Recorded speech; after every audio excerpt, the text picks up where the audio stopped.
आज आपल्या ह्या कार्यक्रमासाठी प्रमुख पाहुणे म्हणून समर राजवाडे इथे आलेले आहेत. त्यांच्यासाठी एकदा जोरदार टाळ्या होऊन जाऊ दे. आमच्या शब्दाखातर तुम्ही इथे आलात, तोही अगदी वेळात वेळ काढून. त्यासाठी आम्ही अत्यंत आभारी आहोत. तर सर, जरा तुम्ही 2 शब्द काही बोला. खरं म्हणजे या कार्यक्रमासाठी तुम्ही मला सगळ्यांनी इथे बोलवलं, त्याबद्दल तुमच्या सगळ्यांचे मी मनापासून आभार आधी मानतो. मी बिझनेसमॅन आहे, पण तरी सुद्धा एका अत्यंत निसर्गप्रेमी अशा कुटुंबात माझा जन्म झाला. त्यामुळे लहानपणापासून मला निसर्गाचं महत्त्व समजायला लागलं. माझ्या परीने मी जितका निसर्गाला जपता येईल, त्याची काळजी राखता येईल, तितका राखायचा प्रयत्न केला. या पृथ्वीवरचं वातावरण माझ्यामुळे खराब होणार नाही याचा मी नक्की प्रयत्न करत असतो. आणि अर्थात ही फक्त माझी एकट्याची नाही, तर आपल्या सगळ्यांची जबाबदारी आहे. पण मी काय बोलत बसो, आपल्या स्वानंदी मॅडम स्वतः एन्व्हायरमेंट सायन्समध्ये त्यांनी PhD केलंय, त्यामुळे त्यांनी बोलणं अपेक्षित आहे. हो हो स्वानंदी, तू 2 शब्द तर बोलच.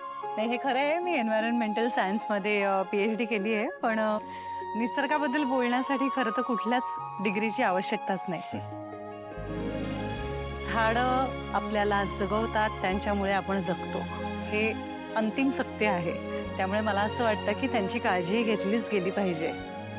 अनेकांना कळतच नाही की झाडं तोडून आपण पर्यावरणाचं नुकसान करतोय. म्हणजे आपल्याला पुढे जायचंच आहे, पण आज जे काय नॅचरल रिसोर्सेस आहेत त्यांचं नुकसान करून कुणीच पुढे नाही जाऊ शकत. इट्स हाय टाइम की हे कळायची गरज आहे. आपण जितकं जास्त वृक्ष संवर्धन करू तितकेच आपण पुढे जाणार आहोत. आता दरवर्षी वसुंधरा दिनाच्या निमित्ताने आम्ही आश्रमातले लोक 100 झाडं तर लावतोच, पण आज तुमच्या निमित्ताने मिस्टर राजवाडेंमुळे आपल्याला यावर्षी 1000 झाडं लावता येणार आहेत. त्यासाठी एकदा त्यांचे आभार मानलेच पाहिजे.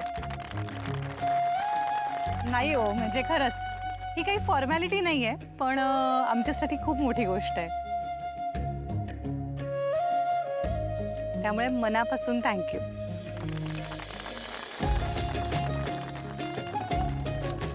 बघा, मी इथे राहतो, या पृथ्वीवरती राहतो, त्यामुळे या पृथ्वीला जपायचा प्रयत्न करतो.